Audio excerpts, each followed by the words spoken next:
A partir de este momento, infórmese con 7 días en notamusical.fr.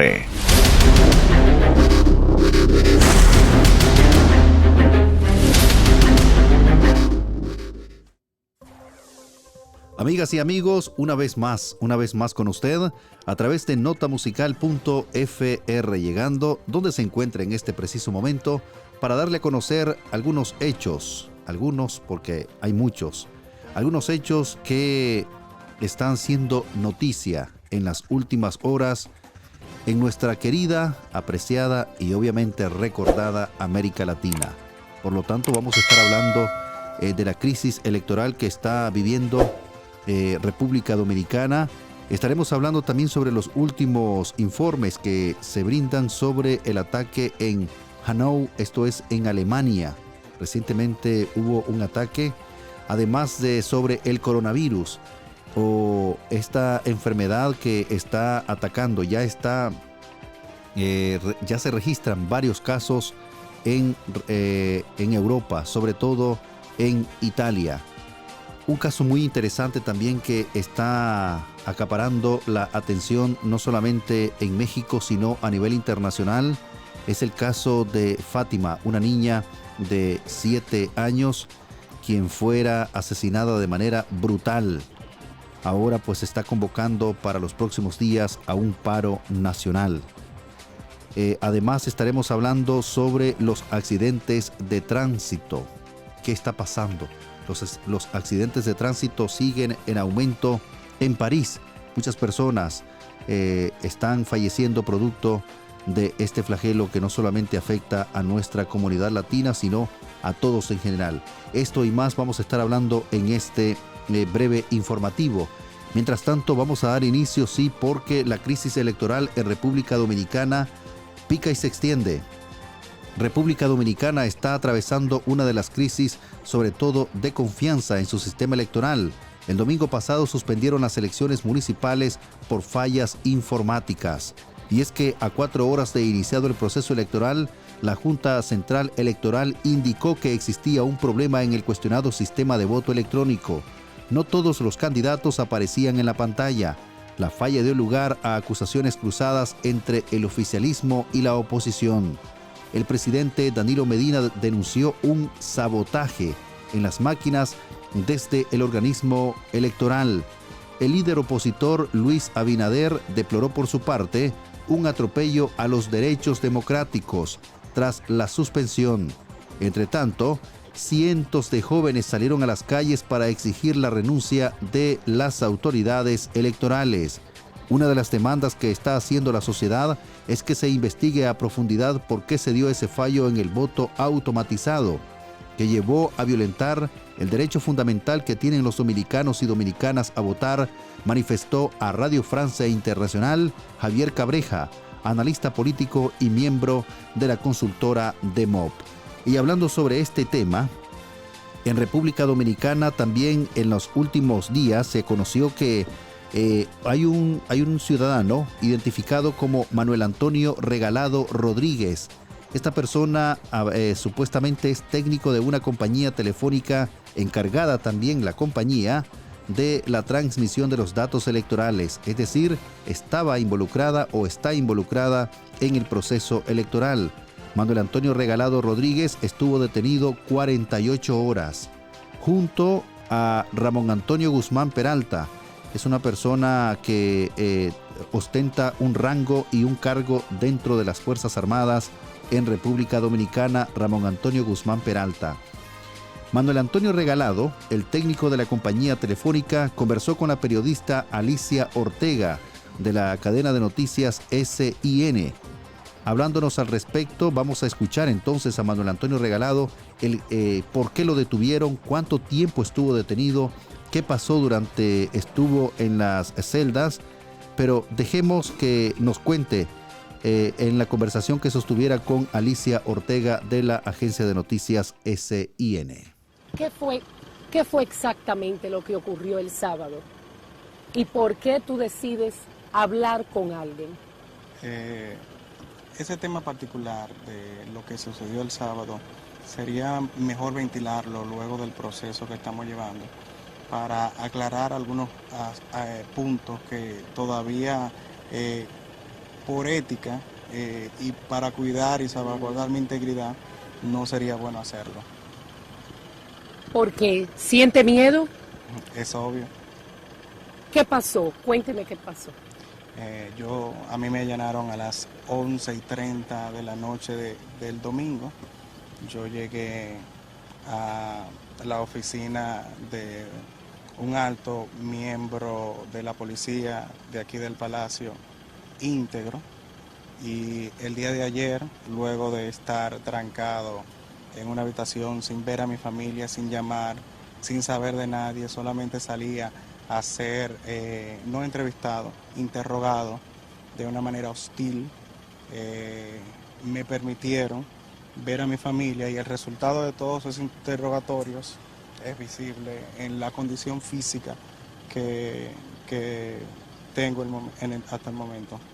¿Qué le pedían? ¿Qué le preguntaban? ¿Qué tipo de información estaban requiriendo? Más que información, ¿cuál era el discurso que quería que se emitiera? ¿Cómo el discurso? Explíqueme.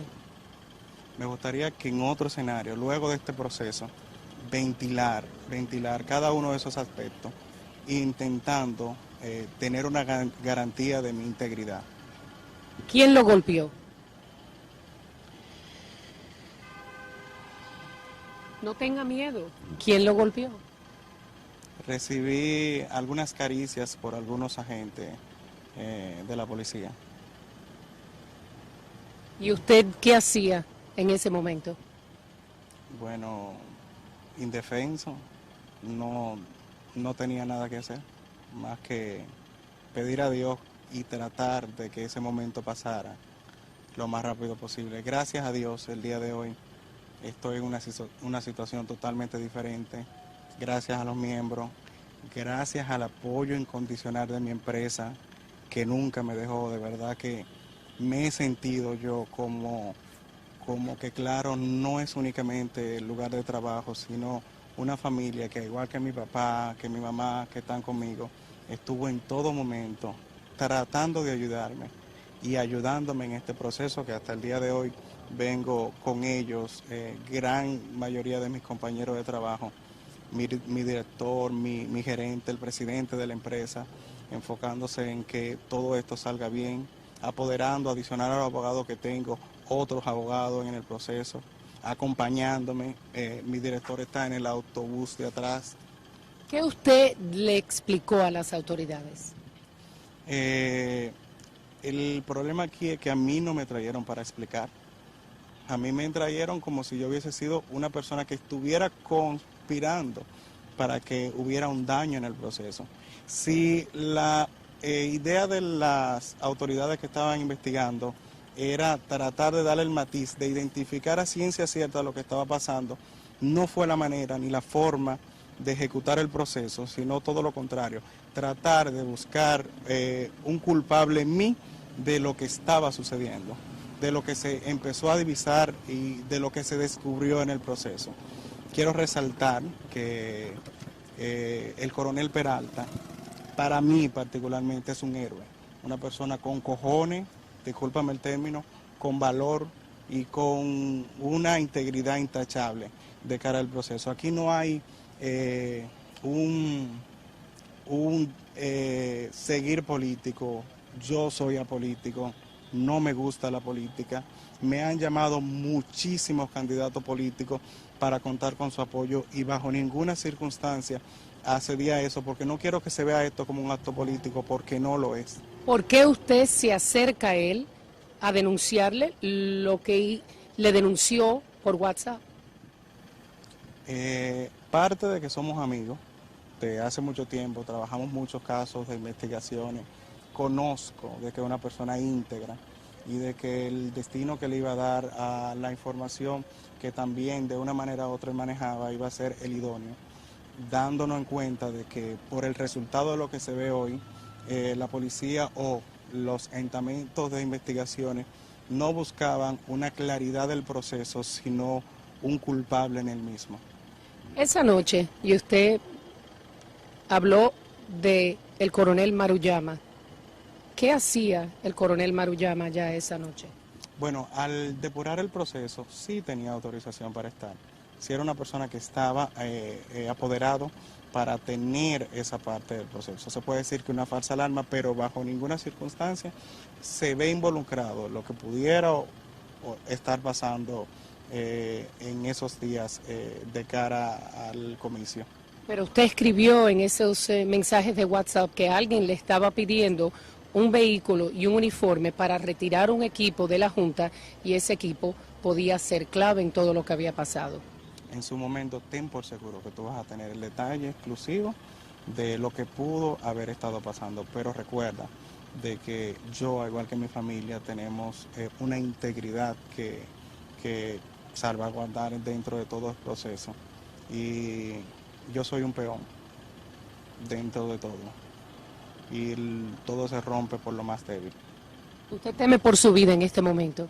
Sí, claro, claro. Claro, yo soy un punto tanto para lo de a favor como para lo de contra.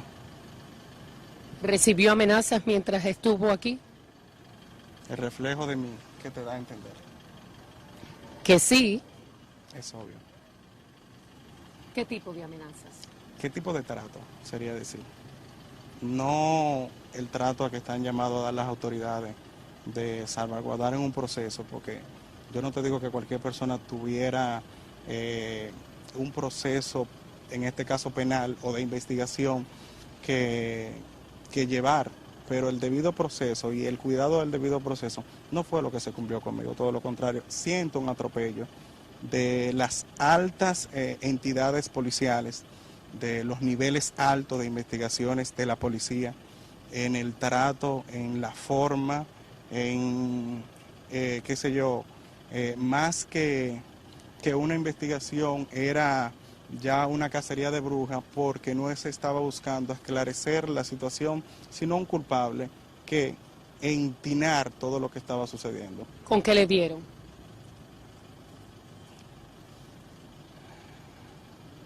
Estoy aquí. Estoy aquí. Veo que se le aguan los ojos prácticamente al pensar en esas horas que pasó acá. Alicia Ortega, yo llegué a las 1 de la mañana. Y después de 10 horas de un interrogatorio por varias personas, más de 8. Interrogatorio no. Yo no sé ni cómo describirte. Yo colapsé. Y al despertar, estaba una persona diciéndome, no te hagas, mientras sus manos golpeaban mi rostro. ¿Qué te puedo decir de eso? ¿Cuántas personas estaban presentes? En tu momento yo te la voy a enumerar porque la conozco toda, tengo sus nombres, de cada uno de las personas que estaban en el proceso de entrevista, desde el que me decía que yo no era nada, que yo era un loco, un estúpido, y que de mí iban a hacer lo que yo entendieran, que este iba a ser el caso que ellos iban a tomar para estrenar la nueva ley de la Junta Central Electoral. Yo iba a ser la persona que iba a tomar una medida de coerción de 1 año y medio. Yo le dije a ese fiscal, en su momento, el fiscal avasallante, de que él podía lograr una medida de coerción conmigo, pero nunca una condena, porque no iba a encontrar elementos de cómo hacer de que una persona inocente se viera como culpable. ¿Pensaba usted en su familia en esos momentos y que si saldría de aquí, de este Palacio de la Policía?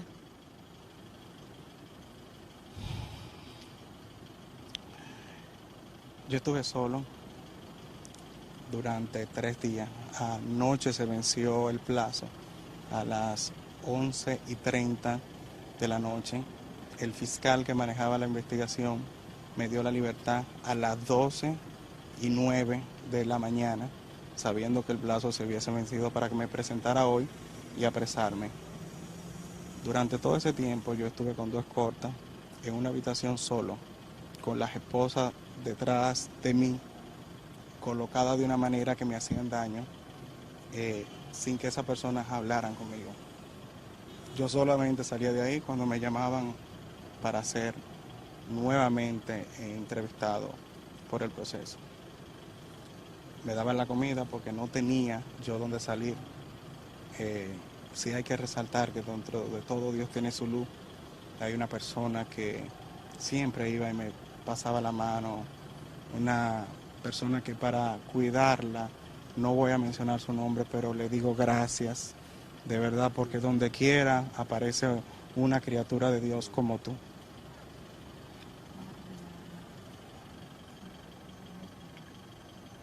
Me habla de fiscales, me habla de policías, ¿quién más? Ese fue el entramado.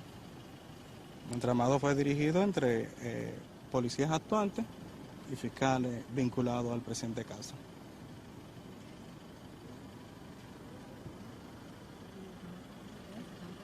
Sí.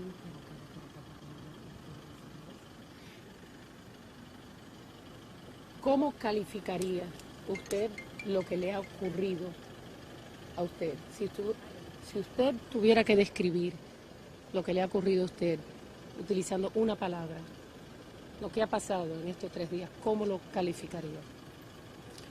Yo lo calificaría como atropello, como abuso.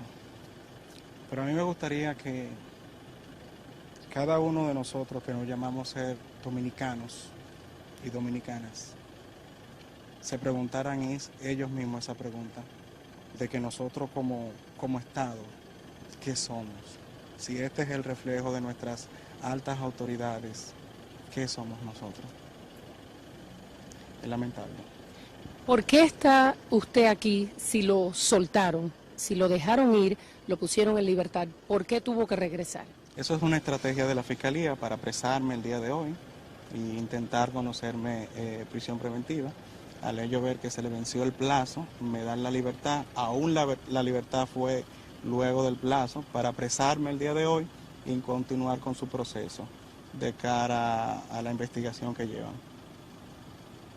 Bueno, escuchábamos a Manuel Antonio Regalado Rodríguez, quien es el técnico de una de las compañías telefónicas encargadas de la transmisión de los datos electorales, que desgraciadamente falló, según lo dieron a conocer las autoridades electorales en República Dominicana. Destacamos que también está siendo investigado y estuvo detenido Ramón Antonio Guzmán Peralta, quien es coronel en las Fuerzas Armadas en República Dominicana. Ante esto, en las últimas horas, el gobierno de República Dominicana se pronunció a través de funcionarios acerca de los problemas presentados el pasado 16 de febrero, cuando se llevaba a cabo el proceso electoral, cuando pues estarían eligiendo a las autoridades municipales. Vamos a escuchar parte de lo que dijeran en la conferencia de prensa que estaban brindando la tarde de este viernes en República Dominicana. Escuchemos. Hoy, tal como anunciamos, el gobierno dominicano comunica al pueblo dominicano la posición del gobierno en relación a los hechos que han venido sucediendo con posterioridad. Me acompañan en esta rueda de prensa el ministro de la Presidencia, Gustavo Montalvo, el ministro administrativo de la Presidencia, José Ramón Peralta, y el consultor jurídico del Poder Ejecutivo, Flavio Darío Espinal, quien va a leerles a ustedes la posición del gobierno dominicano sobre los hechos antes mencionados. Adelante, señor ministro. Muchas gracias, Roberto. Muy buenas tardes. Gracias por venir.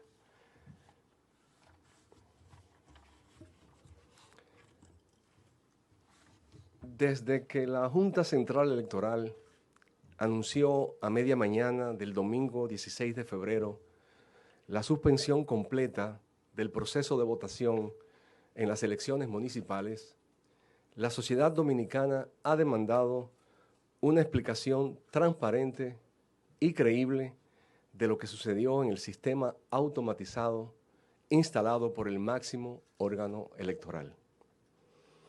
Ciudadanos y ciudadanas se han manifestado en diferentes puntos del país reclamando una respuesta seria y contundente a la pregunta de qué pasó ese día o días antes, qué impidió la celebración de las elecciones para elegir las autoridades municipales.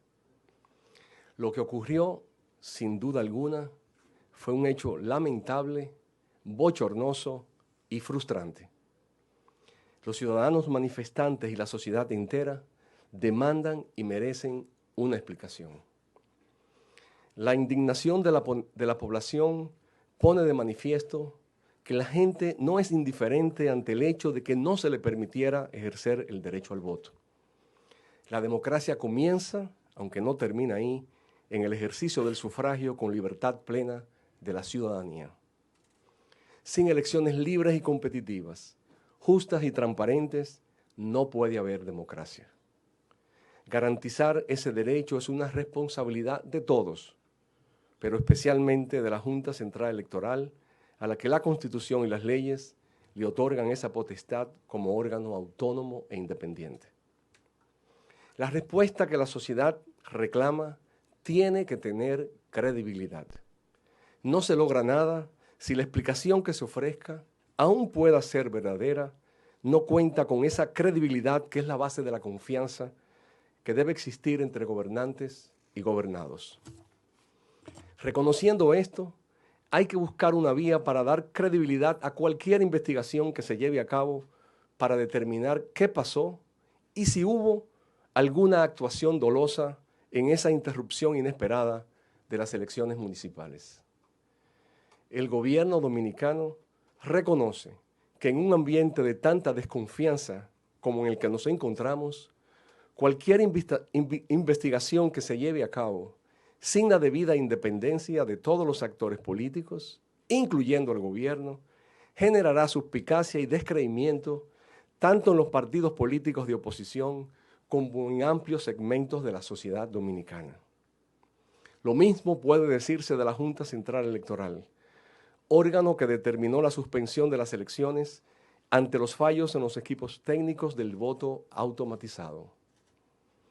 Esto lo pudimos constatar en una ronda de consultas que, por instrucción del presidente de la República, licenciado Danilo Medina, llevamos a cabo a principios de semana el ministro de la Presidencia, el ministro administrativo de la Presidencia y quien les habla, con importantes líderes de opinión pública, así como con líderes del sector empresarial.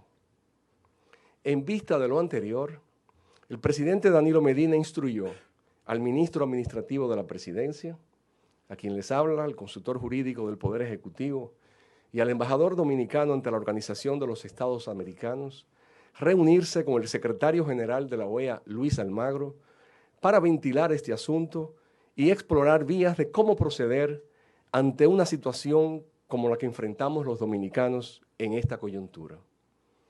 La reunión con el secretario general Almagro se produjo en el día de ayer en la sede de la OEA en la ciudad de Washington, D.C. Como resultado de esa reunión, el gobierno dominicano considera que el curso de acción más idóneo es solicitar a la OEA que haga una auditoría e investigación que arroje luz sobre lo que pasó en el sistema de votación automatizado en la República Dominicana, que dio lugar a la suspensión de las elecciones municipales. Para lograr este objetivo, la Junta Central Electoral debe cursar una invitación a la OEA para que lleve a cabo esta tarea, al tiempo que el gobierno dominicano firme el protocolo de rigor que se corresponde con este tipo de misión especial. Del mismo modo, instituciones como la Fundación Internacional para Sistemas Electorales, IFES, y la Unión Interamericana de Organismos Electorales, UNIORE, pueden participar en este proceso de investigación de modo que haya la mayor transparencia y credibilidad en los resultados que arroje dicha investigación. En vista de lo anterior, le estamos solicitando al Ministerio Público que suspenda su investigación sobre este caso para dar oportunidad a la OEA y demás organismos de carácter internacional puedan llevar a cabo una investigación sin contaminación de los actores políticos. Lo que procuramos con esta iniciativa es que la investigación que se lleve a cabo sea independiente, transparente, rigurosa y objetiva. Muchas gracias. Esto es parte de lo que estaban expresando funcionarios del gobierno acerca de los problemas que se presentaron el pasado 16 de febrero cuando se desarrollaba el proceso electoral. Recapitulando un poco, en horas tempranas de este recién pasado 16 de febrero se desarrollaba, muchos llamaban un proceso electoral histórico, porque por primera vez se implementaría el voto automatizado. No en todo el país. Desgraciadamente, aproximadamente 4 horas después de haber iniciado el proceso electoral, se suspendió debido a problemas. Uno de ellos es que no aparecían en la pantalla del voto electrónico los candidatos, todos los candidatos que estaban en la contienda electoral. Por lo tanto, la Junta Electoral Nacional decidió suspender el proceso y fue reprogramado para el próximo marzo. Ante esto también hay protestas en República Dominicana, sobre todo la juventud.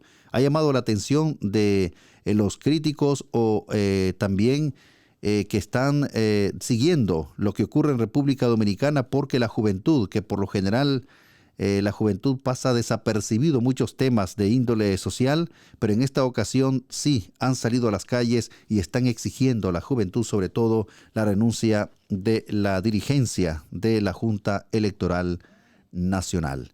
Esto es lo que está pasando en República Dominicana. Vamos a una breve pausa. Regresamos con más porque tenemos mucha más información para usted en este breve informativo. 7 días, al día con las noticias. Notamusical.fr es la señal para informarse.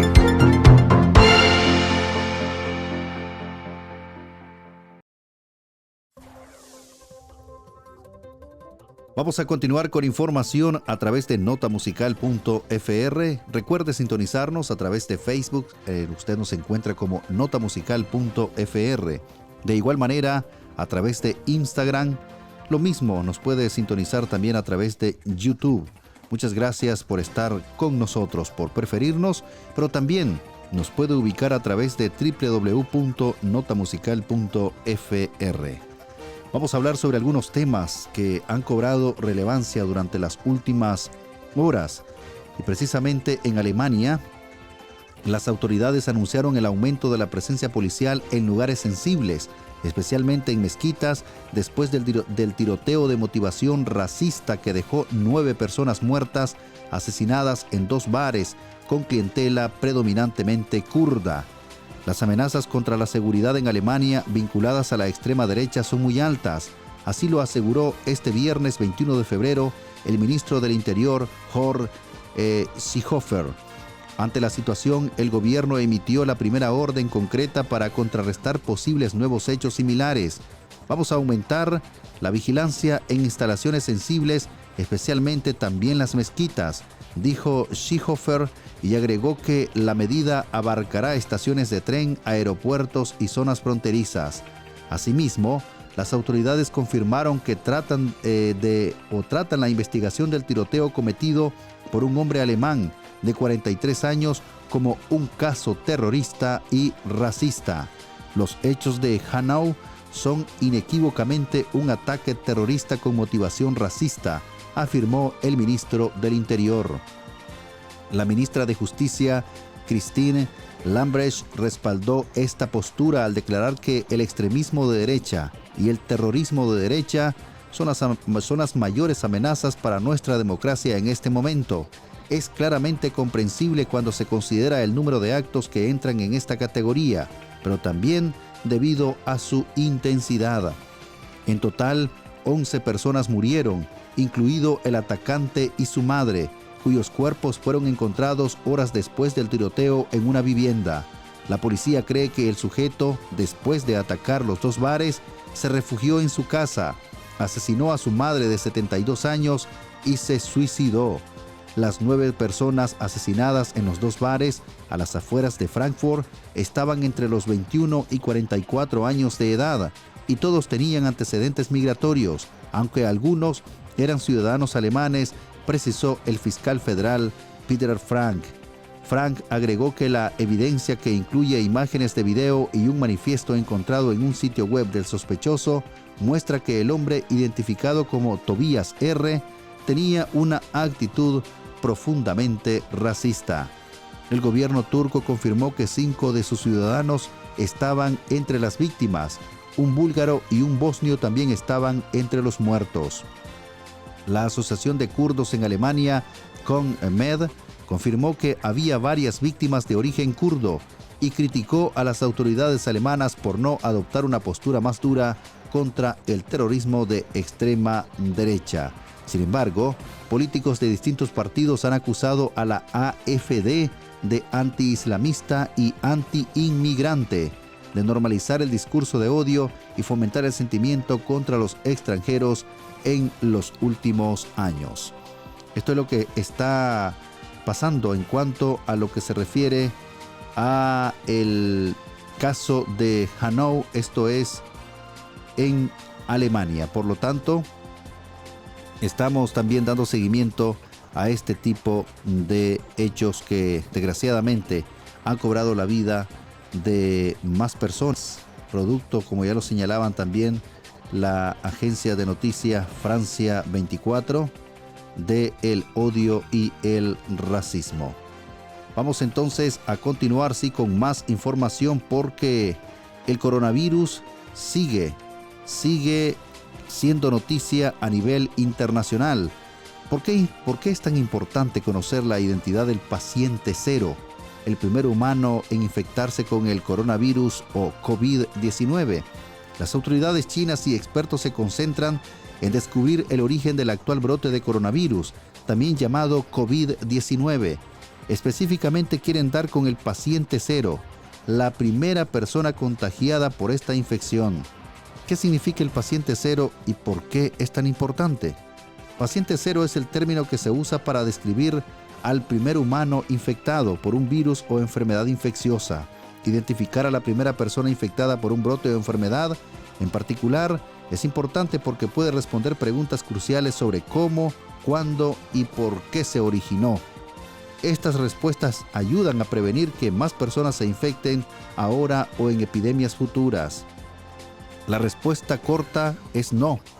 Simplemente no lo sabemos. Las autoridades chinas dijeron que el primer caso de coronavirus fue el 31 de diciembre del recién pasado 2019. Inmediatamente muchos de los primeros casos de la infección fueron vinculados a un mercado de mariscos y animales en Wuhan, en la provincia de Hubei. Esta región es el epicentro del brote. Casi el 82% de los más de 75,000 casos registrados en China y el mundo son de Wuhan, en China, de acuerdo a estadísticas recogidas por la Universidad Johns Hopkins de los Estados Unidos. Sin embargo, un estudio publicado por investigadores chinos en la revista médica Lancet asegura que la primera persona diagnosticada con coronavirus fue el 1 de diciembre del 2019 y que no tuvo contacto con el mercado. Wu Wenhao, doctor en el hospital de Jingjiang en Wuhan y uno de los autores de este estudio, dijo al servicio chino de la BBC que el paciente era un hombre anciano que padecía Alzheimer. Mientras tanto, hay que señalar que el coronavirus pica y se extiende porque precisamente en Italia están investigando también a más personas que podrían estar infectadas con el coronavirus. Y es que también un crucero en Italia podría estar también llevando aumentando los casos de esta enfermedad en Europa. Por lo tanto, las autoridades están investigando en qué es lo que está pasando precisamente con este tipo de hechos, porque hay que señalar también que en Ucrania están atacando a los autobuses con las personas que están siendo repatriados desde China. Esto a causa del coronavirus. Decenas de ucranianos han atacado varios autobuses con repatriados desde Wuhan en su traslado desde el aeropuerto hasta el hospital en Novi Sanjari, en el centro de Ucrania. Los residentes tienen miedo de que la viralización de un email falso del Ministerio de Sanidad informando de varios casos en el país Un comunicado del Servicio de Seguridad de Ucrania informó de la difusión de un correo con información falsa. La información provocó el pánico en la localidad, que se organizó para evitar la llegada de los repatriados a la población. En Ucrania no hay ningún caso de coronavirus confirmado. Los evacuados de Wuhan no presentan síntoma. En todo el mundo solo hay 2 ucranianos infectados. Están en el crucero varado en Japón, el Princess Diamond, ahora ya recuperados del virus. Hasta este momento las autoridades están tratando de persuadir a la población, que también se encuentra en pánico. Esto es en Ucrania. Y el coronavirus sigue hasta este momento con 14 nuevos casos positivos. Esto es en Italia. Saltan todas las alarmas en Italia tras declararse 14 nuevos casos del coronavirus en una misma jornada, la mayoría en Lombardía, en el norte del país. Uno de ellos ha llevado a un hombre de 38 años a la unidad de cuidados intensivos de un hospital de la localidad de Codongo. Este paciente, que se encuentra en estado crítico, cenó a principios de este mes con un amigo que acababa de volver de China. Las pruebas que se le hicieron a este último dieron negativo, pero ahora presenta anticuerpos del coronavirus. Entre los otros infectados hay una mujer embarazada que además es profesora, aunque no había dado clases en los últimos días. Tras los 14 casos este viernes, se eleva a 17 el número total de infectados por el coronavirus en Italia. Desde Bruselas, el primer ministro italiano Giuseppe Conte ha anunciado que todas las personas que han estado en contacto con pacientes que han dado positivo deberán estar en cuarentena. De momento, la medida afecta a unas 250 personas que ya están en aislamiento y se les someterá a las pruebas de detección del coronavirus. No se descarta que este número se incremente en las próximas horas, ya que el principal afectado tiene una vida social muy activa. Las autoridades han ordenado el cierre de escuelas, restaurantes y negocios en las 3 localidades en las que los principales afectados han estado en los últimos días. Desde el gobierno italiano se ha recordado que Italia es el único país europeo que prohibió todos los vuelos desde o hacia China, Hong Kong, Macao y Taiwán. Mientras tanto, hay que tener mucho cuidado con este tipo de enfermedad. Por lo tanto, siga usted las indicaciones que las autoridades de salud están o han hecho llegar a través de las diferentes plataformas virtuales. Hay que tener mucha precaución, mucho cuidado. Vamos nuevamente a una pausa. Regresamos con más. Cada sábado y domingo, infórmese de los principales acontecimientos de los últimos 7 días en notamusical.fr. Muchas gracias por estar con nosotros, siempre en sintonía de notamusical.fr. Estamos en este breve informativo, llegando hasta donde se encuentre en este momento. Un caso que está siendo noticia a nivel internacional es el caso de Fátima, en México, el país en el que cada día asesinan a 3 niños y otros 7 desaparecen. Alguien pensó que no íbamos a reclamar su nombre, que iba a pasar como una desconocida, que iba a ser una más entre tantas miles que están desaparecidas en este país, y no es así. A Fátima no la vamos a olvidar. Fátima tiene que ser un nombre que recuerde que vivimos en un país de desaparecidos, de desigualdad, de gente que no le importa que sea una más. Sonia López, tía de Fátima, la niña de 7 años que se convirtió en una de las últimas víctimas de feminicidio en México, gritó estas palabras poco después de saber que su sobrina había sido torturada y asesinada. El cadáver de Fátima apareció en una bolsa el pasado fin de semana en la Ciudad de México tras haber sido secuestrada a la salida de la escuela el pasado 11 de febrero. La brutalidad de su muerte y la cadena de errores de las distintas instituciones que llevaron su caso y que aún se investigan causaron una enorme indignación y convirtieron a Fátima en otro de los rostros de una lacra que continúa desangrando a México. Y es que cada día, según cifras del informe de 2019 de la Red por los Derechos de la Infancia en México, REDIM, Al menos 3 menores de edad mueren en el país a causa de una violencia que va en aumento y que las autoridades no logran detener. El presidente mexicano Andrés Manuel López Obrador está siendo objeto de innumerables críticas por una sociedad que le reclama actuar frente a los brutales feminicidios que azotan el país y que se han convertido en una de las mayores crisis de su gobierno. Aunque Andrés Manuel López Obrador, presidente de México, prometió combatirlo con toda fuerza que tiene el gobierno, la tía de Fátima fue vocera con su improvisado testimonio de la creencia de buena parte de los mexicanos, que los crímenes de mujeres y niñas no se investigan lo suficiente y sus nombres acaban quedando en el olvido para las autoridades. Y es que, aunque el asesinato de Fátima logró atraer la atención dentro y fuera de las fronteras mexicanas, lo cierto es que los casos de niños que pierden la vida por causa de la violencia se cuentan por miles en México. Según las cifras del informe de la Redim, cada día asesinaron a 3,6 menores de edad como promedio desde el año 2000 al cierre del 2019, calificado como el año con el mayor número de homicidios dolosos en la historia mexicana. En un país con unos 40 millones de personas entre 0 y 17 años de edad, las niñas y adolescentes mujeres supusieron una de cada 10 víctimas de femicidios entre el 2015 y 2019. Las desapariciones van a peor. Con datos de 2012 a 2018, el informe reveló que diariamente se perdía el rastro de 4 niñas en el país. Pero tras conocerse el último informe de la Comisión Nacional de Búsqueda de Personas, la cifra promedio durante el año pasado ascendió hasta 7, según subraya la Redim a BBC Mundo.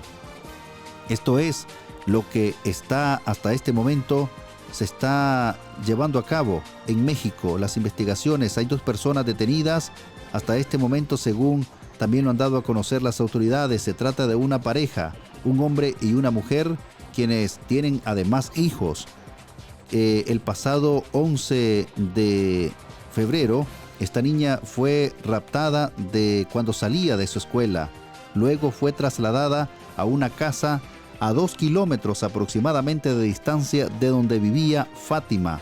Allí, según la declaración de la hoy investigada, habría dicho que su marido, su pareja, le solicitó que le consiguiera una niña para convertirla en su novia eterna.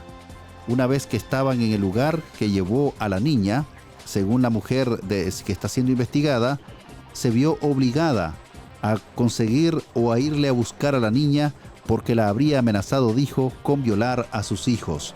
Por lo tanto, ella recurrió a llevarse a Fátima, según ella habría manifestado, porque es una niña que pasaba muy olvidada por sus familiares. Por lo tanto, ella dice, nunca se imaginó que repercutiría de esta manera entre la sociedad mexicana. Aseguró que fue ella quien la estranguló con un cinturón. Y luego, cuando se enteró que las autoridades estaban buscándola junto a los familiares, decidieron abandonar el cuerpo, tirarlo envuelto en bolsas en un predio baldío muy cerca de donde habitaba la menor. Hasta este momento, grupos feministas y la sociedad están solicitando un paro en México para exigir justicia, exigir seguridad, no solamente por el caso de Fátima, sino por otros casos que aún están en la impunidad. Bien, esto es parte de este caso que se desarrolla aún en México. Vamos a regresar a París, en Francia. Precisamente la agencia de noticias VFM París está dando a conocer que hay un fuerte aumento de accidentes en París. 19 muertes en carreteras desde principios de enero. Los accidentes de tráfico aumentaron en un 20,5% en enero de este 2020 en comparación con el mismo periodo del año pasado, aumentando el número de lesiones, es decir, en más de un 21,1%. En el año 2019 había visto una caída en el número de personas asesinadas y heridas en las carreteras de la aglomeración del París. El comienzo del 2020 lamentablemente no confirma esta evaluación positiva. El mes de enero del año pasado registró un aumento, o mejor dicho, el mes de enero del año pasado registró un aumento del 20,5% en los accidentes de tránsito en comparación con el mismo periodo del 2019, reveló la prefectura de la capital de la policía. El número de personas heridas también aumentó en un 21,1%. La situación es preocupante no solo para las autoridades, sino para la población con respecto a los accidentes fatales. Señala la prefectura que contó 19 muertos entre el 1 de enero y el 19 de febrero, contra 10 en el mismo periodo del año pasado. Según las cifras publicadas el jueves, los usuarios vulnerables representan la gran mayoría de las 19 víctimas, con 9 peatones, 6 usuarios de vehículos motorizados de 2 ruedas, un ciclista y un usuario de scooter o máquina de transporte personal. Entre estos dramas, la muerte de una colegiala de 11 años aplastada por un camión en el distrito 16 de la capital dio lugar a una petición para denunciar la falta de señalización en la encrucijada donde ocurrió el accidente. Además, esta tendencia también se encuentra en los heridos. En enero del 2020, de hecho, muestra un aumento del 40,7% en peatones heridos, datos que subieron a 151,2% para ciclistas y más de 177% para scooter y otros equipos de transporte personal. Por lo tanto, siguen en aumento. La policía parisina está llevando a cabo numerosos controles. Entre los principales factores de los accidentes de tráfico, la prefectura de la policía cita en particular precisamente el consumo de bebidas alcohólicas o drogas, cruzar luces rojas, incumplimiento de las normas de prioridad, pero también el tráfico en la acera o el uso de teléfonos móviles mientras conduce. Mucho cuidado. Siempre decimos, si va a consumir bebidas alcohólicas, no conduzca o no maneje. Si va a manejar, pues no tome. Sencillo. En casa siempre lo van a estar esperando. Siempre van a estar esperando noticias de usted. Y no quieren esperarlo o no quieren recibir ese tipo de noticias. Que usted está herido, herida en un hospital o, mejor dicho, también que haya fallecido. Hay que tener mucho cuidado, mucha responsabilidad cuando vaya al frente de un volante. Se lo decimos desde notamusical.fr. Nosotros a usted lo preferimos como oyente y no como noticia. Por lo tanto, queremos que conduzca con cuidado, con mucha precaución.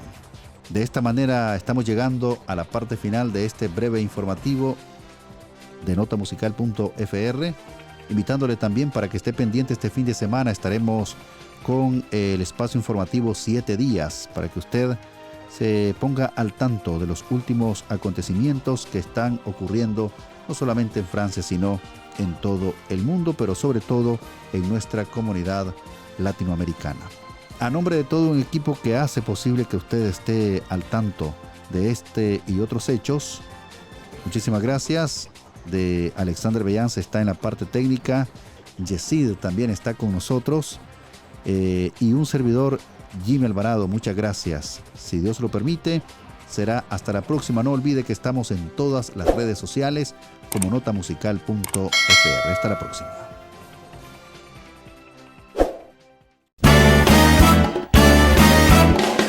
Porque la comunidad latina nos importa. Por eso le informamos en 7 días en notamusical.fr.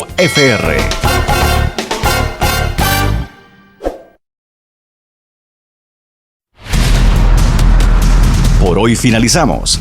Sintonícenos el próximo sábado en punto de las 10 de la mañana en notamusical.fr. 7 días.